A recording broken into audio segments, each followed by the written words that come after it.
Hello बच्चों, let's read this question. इस question में हमें स्टेटमेंट्स गिवन है और वो क्या क्या गिवन है। The ions attached to primary valence possess ionizing nature, whereas ions attached to secondary valences does not ionize. Secondary valences are directional about the central metal ion and primary valences are non-directional. The presence of secondary valences give rise to stereoisomerism in complex. The six valences are directed towards the corners of regular octahedron about the metal ion and the four valences are arranged in square planar or tetrahedral manner.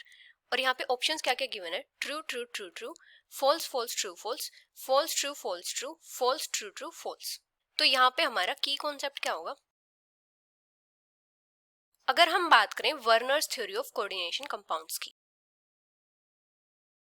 Werner's theory of coordination compounds, तो Werner's theory के according क्या होता है, जो metal होता है उसकी दो टाइप की वैलेंसीज होती हैं। एक तो होती है प्राइमरी वैलेंसी और एक होती है सेकेंडरी वैलेंसी। अभी अगर हम बात करें प्राइमरी वैलेंसी की,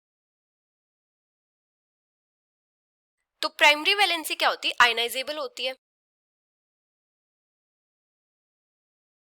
और ये सेटिस्फाई होती है नेगेटिव आयन से, सेटिस्फाइड बाय नेगेटिव आयंस। और ये क्या करती है, ये मेटल का ऑक्सीडेशन नंबर बताती है, ऑक्सीडेशन नंबर। अभी अगर हम बात करें सेकेंडरी वैलेंसी की, तो सेकेंडरी वैलेंसी क्या होती है, नॉन आयनाइजेबल होती है और ये बताती है मेटल का कोऑर्डिनेशन नंबर और मेटल की ज्योमेट्री फाइंड आउट करने में भी हेल्प करती है। Decides the geometry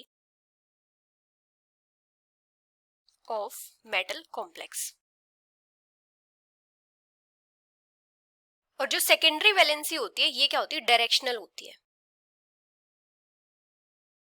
primary valency होती है नॉन डायरेक्शनल। और जो आयंस और ग्रुप्स सेकेंडरी लिंकेज से बाउंड होते हैं मेटल से, उनकी कैरेक्टरिस्टिक स्पेशल अरेंजमेंट होती है कोरिस्पोंडिंग टू डिफरेंट कोऑर्डिनेशन नंबर्स। मतलब ये जो स्पेशल अरेंजमेंट होती है ये क्या होती है, कोऑर्डिनेशन पॉलीहेड्रा होती है। जैसे अगर हमारे पास मेटल का कोऑर्डिनेशन नंबर 6 है, मतलब उसकी सेकेंडरी वैलेंसी जो है वो 6 है, वहां पे 6 लिगेंड्स अटैच्ड हैं, तो वो क्या फॉर्म करेगा, वो एक ऑक्टाहेड्रन फॉर्म करेगा। इफ अगर 6 वैलेंसीज हैं तो फॉर्म करेगा ऑक्टाहेड्रन। और अगर 4 वैलेंसीज हैं, मतलब ये क्या है, सेकेंडरी वैलेंसीज है, तो या तो फॉर्म करेगा स्क्वायर प्लेनर ज्योमेट्री या फिर टेट्राहेड्रल।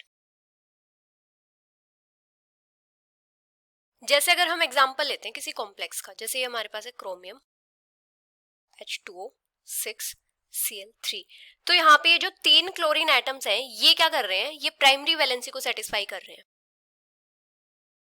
Primary valency. और जो 6 वाटर मॉलिक्यूल्स हैं ये सेटिस्फाई कर रहे हैं सेकेंडरी वैलेंसी को। सेकेंडरी वैलेंसी को सेटिस्फाई करते हैं या तो न्यूट्रल लिगेंड्स या फिर नेगेटिव आयंस। तो ये जो कॉम्प्लेक्स है इसको हम कैसे लिख सकते हैं, क्रोमियम H2O6 3 पॉजिटिव और 3 क्लोराइड। तो यहाँ पे जो 3 क्लोरीन एटम्स है ये क्या है, आयनाइजेबल है। लेकिन यहाँ पे जो वाटर मॉलिक्यूल्स होंगे ये क्या होंगे, नॉन आयनाइजेबल होंगे, मतलब ये आयनाइज नहीं होंगे। और यहाँ पे इसकी जो ज्योमेट्री होगी वो क्या हो जाएगी, ऑक्टाहेड्रल। तो यहाँ पे फर्स्ट स्टेटमेंट क्या है, the ions attach to primary valency possess ionizing nature whereas ions attach to secondary valency does not ionize. तो ये स्टेटमेंट ट्रू है। सेकंड है, secondary valencies are directional about the central metal ion and primary valencies are non directional. ये statement भी true है।